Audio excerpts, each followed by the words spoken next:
اهلا بيكم مره تانية في حلقه جديده.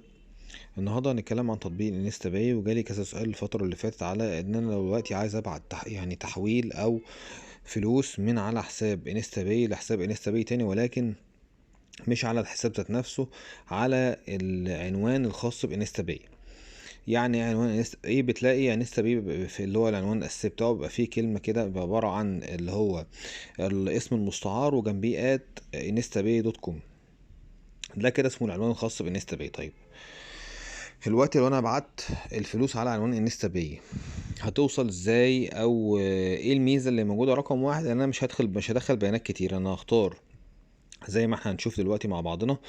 مجرد بس هختار عنوان عنوان الخاص بانستا باي، او هختار ارسال العنوان، وهتدخل فقط العنوان الخاص بالشخص اللي حضرتك عايز تبعت له التحويل، وهتدخل المبلغ والبيانات عادي خالص، وهيروح مباشر على العنوان الخاص بانستا باي. وفي الحالة اللي زي ديت هو بيدخل اوتوماتيك على الحساب الرئيسي اللي مربوط على تطبيق انستا باي الخاص بالشخص اللي انت بتبعت له، بدون بقى ما تقعد تشغل دماغك بالبيانات، او تشغل دماغك ان هو مثلا مربوط على حساب ايه، او تجيب رقم الفرع، او تجيب اسم البنك او اي حاجه. فدي السهوله اللي موجوده في الموضوع، ان انا ممكن ابعت التحويل او ابعت الفلوس على برنامج، على تطبيق انستا باي، او على عنوان انستا باي الخاص بالشخص اللي انت عايز تبعت له. تعال كده نشوف الخطوات مع بعض. بس قبل ما اكمل الحلقه، يا ريت اللي بيشوف الحلقه اول مره سبسكرايب للقناه، ولايك وشير الفيديو، اشترك في القناه، وتعال نكمل الخطوات مع بعض. اول حاجه بنعملها بعد ما نفتح التطبيق طبعا، وندخل البيانات بتاعتنا، او سواء مثلا بعض الناس بتفتح التطبيق بالبصمه او بيدخل بياناته، بتخش العنوان انستا باي هو العنوان المكان. الحته دي كده بتلاقي هنا كلمه مثلا شويه رموز كده، او كل واحد بيختار رمز اللي هو عايزه، وكلمه انستا باي.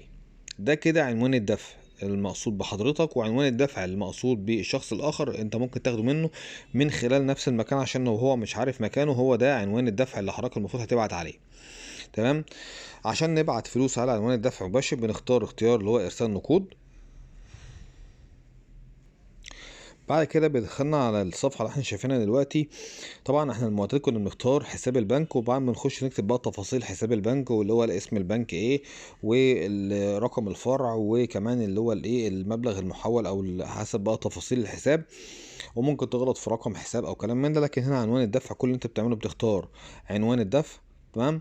بيظهر لك الاختيار اللي احنا شايفينه ده كده، بتكتب هنا هوت عنوان الشخص اللي موجود من غير كلمه انستا باي. هو هنا بيقول لك بس اكتب الكلمه اللي قبل انستا باي، ايا كان بقى، بتاخدها من الشخص ذات نفسه اللي انت تبعت له التحويل. بتاخد بيبعت لك اللي هو العنوان بتاعه، سواء سكرين شوت او ايا كان، او مثلا بيبعته لك مثلا في رساله، او بيكتب لك، او بيبعته لك ذات نفسه. وبتكتبه هنا وكده يبقى خلاص ده العنوان اللي انت تبعت عليه، بدون بقى ما تقعد تدخل نفسك في تفاصيل وجع دماغ. وبتكتب هنا المبلغ، وبتعمل عمليه التالي. الموضوع زي ما احنا شايفينه سهل جدا، مفهوش اي تعقيد. بعد ما بتعمل كلمة تأكيد، بيدخلك على الصفحة اللي احنا شايفينها دلوقتي، بيعمل عملية مراجعة للبيانات. بيقول لحضرتك والله انت بتبعت من الرقم اللي هو من العنوان ده اهو الى العنوان اللي موجود. ونلاحظ احنا لما بنكتب العنوان تمام مظبوط، بيجيب لك هنا الاسم الخاص الشخص اللي هو اللي انت تبعت له. يعني المكان اللي هو الدايره اللي انا عاملها دي، بيبقى فيه اسم الشخص اللي انت تبعت له كنوع من انواع التاكيد، عشان ياكد لك ان العنوان ده هو اسم صاحب الحساب، بس هو اللي بيكتبه تلقائيا. وهنا بيأكد عليك العنوان اللي هو المفروض تبعت عليه. تمام. لو انت متأكد من البيانات وتأكد من المبلغ والموضوع كله بالنسبة لك تمام، بتعمل التالي او التأكيد النهائي بقى. هنا بيطلب منه الرقم السري الخاص بعملية التحويل. تمام. اللي هو عبارة عن 6 أرقام. طبعا كل واحد بيختلف، في اللي بيكتب 10 20 30، في اللي بيكتب تاريخ معين، في اللي بيكتب مثلا أيا كان ال6 أرقام اللي موجودين، 6 أرقام متشابهين أو مختلفين، كل واحد عارف الرقم السري بتاعه. بتكتب هنا الرقم السري بتاع التحويل بتاعك، وتعمل انتر. ودي تبقى المرحلة الأخيرة بالنسبة لنا. هو بيقولك تمت عملية العملية بنجاح، ويبقى كده خلاص انت كده مبلغ التحويل تم، وبيتم تحويل لحظي. انا جربتها على بعض حسابات خاصة بي انا وبعض الناس المعارف، وبالفعل وصل التحويل وقتي، ودخل على الحساب الرئيسي اللي مربوط على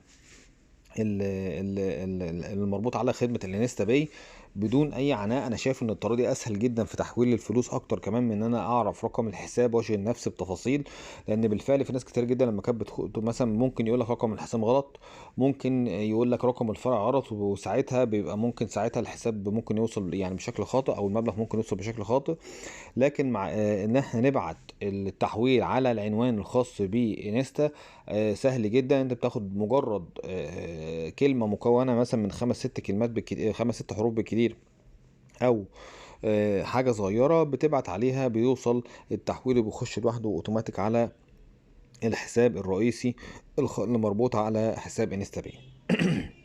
اتمنى تكون الحلقة فادتكم، وان شاء الله بكم في حلقة جديدة، ومع السلامة.